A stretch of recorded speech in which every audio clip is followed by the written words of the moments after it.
Hola, te damos la bienvenida y te invitamos a compartir un nuevo episodio de La Conversación Política. Uno de los podcasts de Clásica y Viral, donde nos proponemos hilvanar voces y provocar conversaciones sobre la comunicación de gobierno, las campañas electorales, la comunicación de crisis, las nuevas tendencias, las estrategias, qué pasa con los medios de comunicación, las nuevas narrativas y todas las herramientas que los asesores y consultores aplican a la comunicación política. Y un desafío central que estará presente en cada uno de los episodios. ¿Es posible conversar?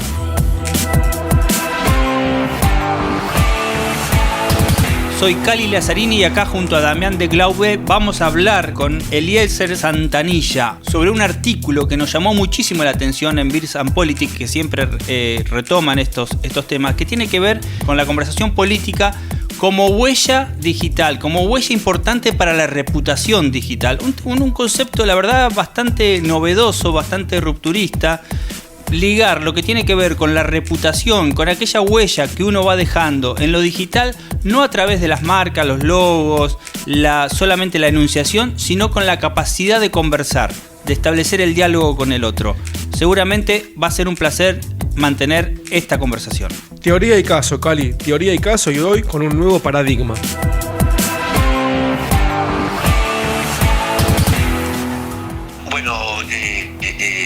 Carlos, mira, la propuesta y el planteamiento que les quiero llevar y que les quiero comunicar es un tanto disruptivo y es un tanto distópico, porque pues bien nos encontramos en los albores,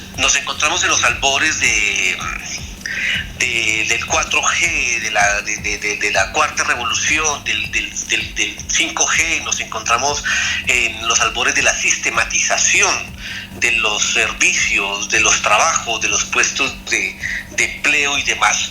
Entonces estamos abocados, como lo dice el historiador y uno de los intelectuales del momento, Yuval Noah Harari, estamos abocados a un mundo disruptivo mediado por las máquinas, ¿sí? Los protocolos y los demás.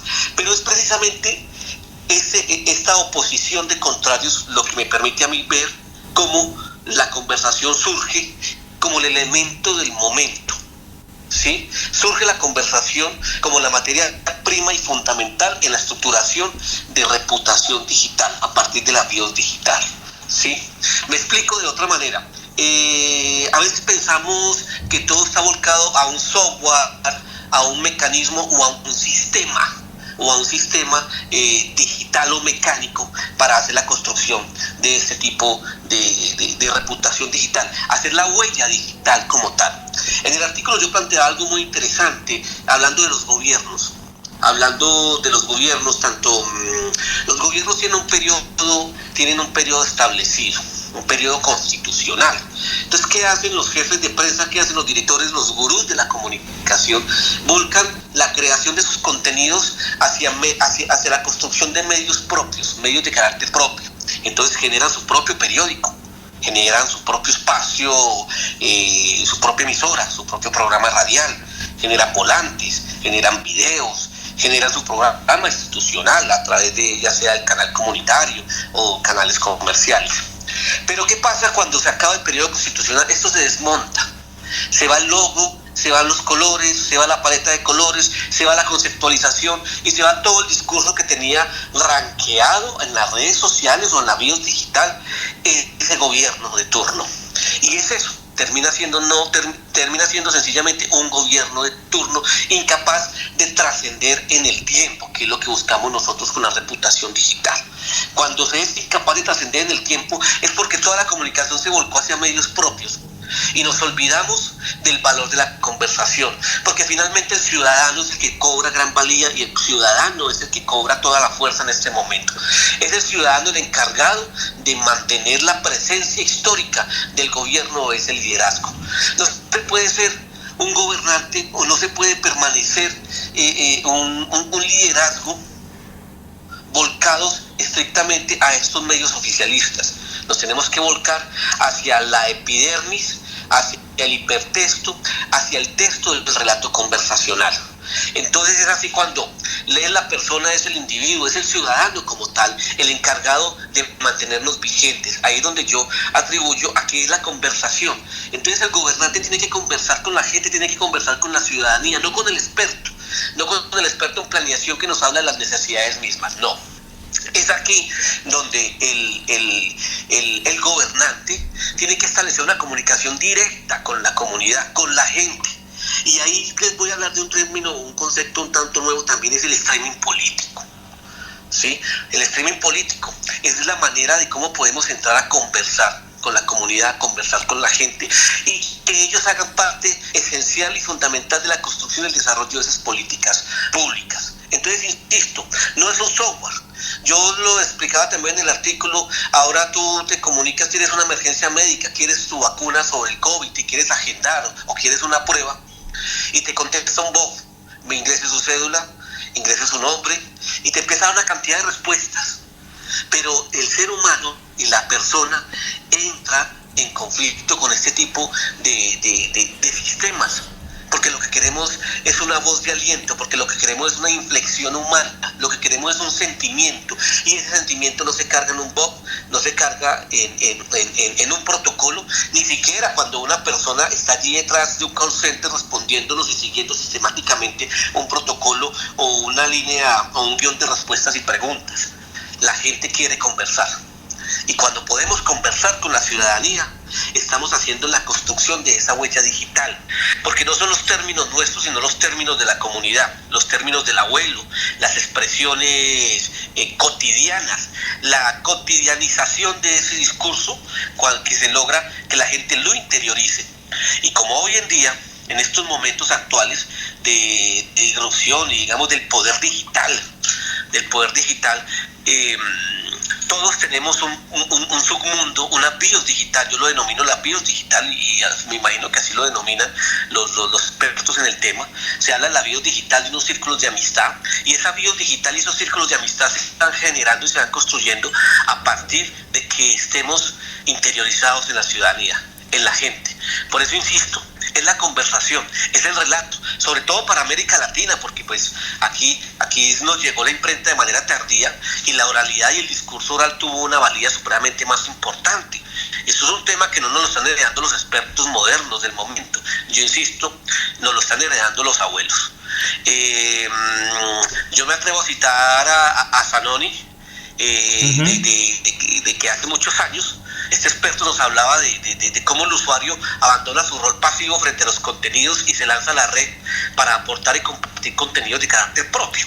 Hoy en las campañas vemos que hay una línea visual, hay una línea editorial, hay una línea gráfica, pero es la gente la que empieza a generar esos contenidos y a generar esos comentarios a través de refinamientos del momento, como es el mismo meme, como es el meme, claro, como es el chiste, como es la diatriba, como es el sarcasmo y como es la misma discusión política a través de las redes sociales. Cuando estamos en esa conversación, estamos teniendo en cuenta al otro, al prosumidor, a ese consumidor que además es un elector, pero tiene la capacidad de generar, se vuelve un opinador y tiene la capacidad de generar medios, de generar contenidos propios.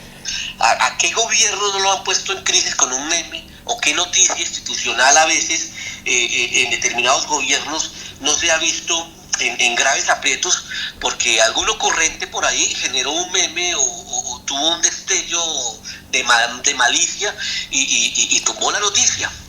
¿Sí? Alrededor. ¿Por qué? Porque y ahí, Eliezer, te hago una pregunta. En la onda de generar sus propios contenidos. Excelente. El tema de Zanoni hablaba de cómo las comunidades ahora interactúan en las llamadas redes sociales y todo el paradigma se cambió absolutamente, ¿sí? Entonces ya la gente interpreta las noticias, no solo está consumiendo constantemente noticias, sino que está haciendo interpretación de las mismas, y por eso se habla tanto de los fake news, de las noticias falsas y demás.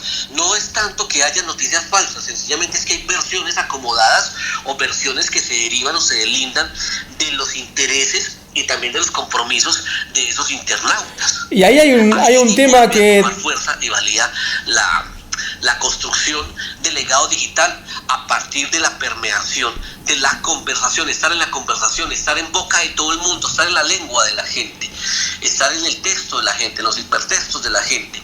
En el 2006 la revista norteamericana Time eligió al usuario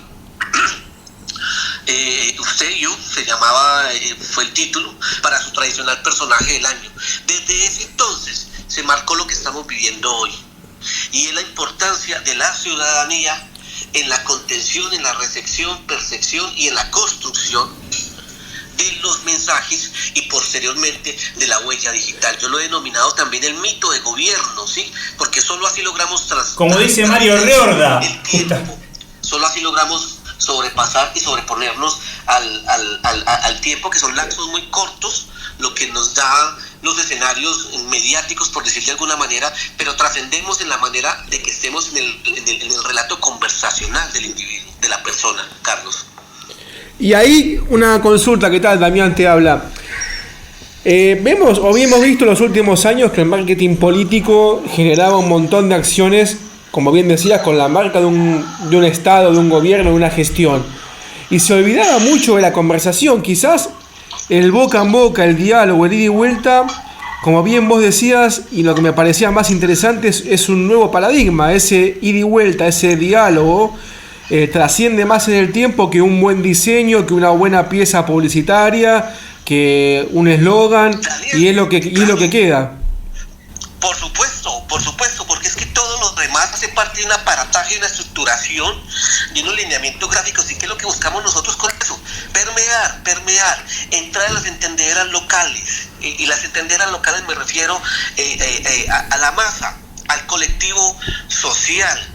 Como bien lo he dicho, los gobernantes se estresan mucho y volcan muchos recursos y pierden mucho tiempo tratando de tener la mejor imagen, la mejor mascota, la mejor paleta de colores, el mejor jingle, el mejor eslogan, y creo que esto, si no está revaluado, porque no me atrevo a ir hasta allá, me echaría a una gran cantidad de compañeros encima, no me atrevo a ir hasta allá, esto no me atrevo a decir que está revaluado, pero sí lo debemos romper, sí debemos romper ese paradigma, porque eso termina con el periodo institucional. Son unas conversaciones, unos soliloquios, unos monólogos construidos.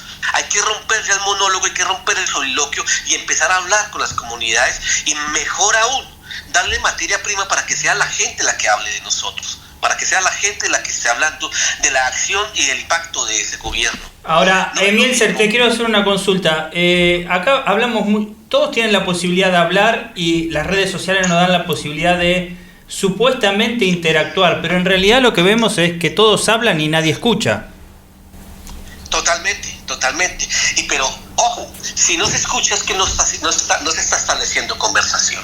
Yo lo decía, a veces hay gente que decide, se habla comunicar para gobernar. Hay otros que dicen gobernar para comunicar. El planteamiento mío no. Aquí lo que hay que hacer, hay que conversar, y ahí es donde vienen los consejos en streaming de gobierno, ¿sí? Donde vienen esos gobernantes que han sabido interactuar. Por ejemplo, no estoy muy cercano a la escena política local de Argentina, pero me gustó mucho la campaña que emprendió Macri cuando desistió de ir a los colectivos, llenar la plaza pública, y lo veíamos tomando el mate con la señora de la casa, con una anciana de repente. Eso era todo un lenguaje simbólico, icónico, porque alrededor del mate es como el café en Colombia, que alrededor de un tinto se conversa, alrededor de un tinto hablamos, cerramos negocio y cuadramos nuestras diferencias. El problema, el problema es cuando eso es, como vos decís, un símbolo, algo simbólico, una mueca, una simulación, y cuando es una conversación real. Perfecto, tienes toda la razón. Ese es el problema, establecer esa diferenciación y hacer una conversación real. Y no una conversación real llevada por bots, ni llevadas por bodegas, ni llevadas por protocolos. Una conversación real donde el interlocutor sea válido y ese interlocutor se equivoque. Y ese interlocutor... Te voy a contar una experiencia, una anécdota que tuve hoy. Yo manejo las redes sociales de un gobernante aquí en el departamento del Quindío, de una persona muy pública, y vi una foto en Instagram de una chica muy hermosa, que estaba vinculada a Twitter. Ella estaba en su vestido de baño, está en vacaciones, y no es nada vulgar, pero sí tiene una figura despampanante. Yo le di like desde la cuenta del gobernante, di like. Al rato tenía mucha gente de la administración que me estaban hablando, escribiendo, mira, te dormiste, mira lo que te pasó, qué sucede acá, mira el error que cometiste, cómo le estás dando like a esa chica. Le dije, no, oye, es adrede. Es que yo necesito plantear que esto no es un CM, ni es una persona atrás con un protocolo. Es una chica hermosa que despierta la necesidad de like de todo el mundo, y yo creo que la persona que a la que le manejo las redes no es la excepción. Sencillamente lo que pretendo es humanizar e iniciar conversación. ¿Alrededor de qué? De un tema trivial, la belleza y la desveltez de la chica podría ser, ¿sí? Pero es un riesgo, y es un riesgo que muchas instituciones, muchas empresas y muchos gobiernos no se atreven a tomar, porque existe una comunicación acartonada, frívola y sobre todo distante, y como tú lo dijiste, que simula tener conversación. El hecho de que a ti te contesten, te den respuestas, no significa que estés conversando, porque no te están escuchando. Es verdad. Te están dando unas respuestas mecanizadas, planteadas y guionizadas, y ese es el planteamiento que quiero hacer. Rompamos esos esquemas. El guión es que no hay que hacer guión. El guión es que hay que dejar el protocolo a un lado. Abajo los protocolos.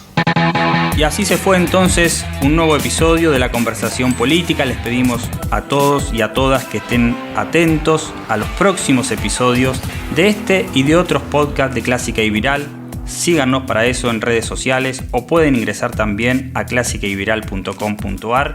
Allí, además, podrán suscribirse a nuestro newsletter semanal. Muchas gracias y hasta la próxima conversación.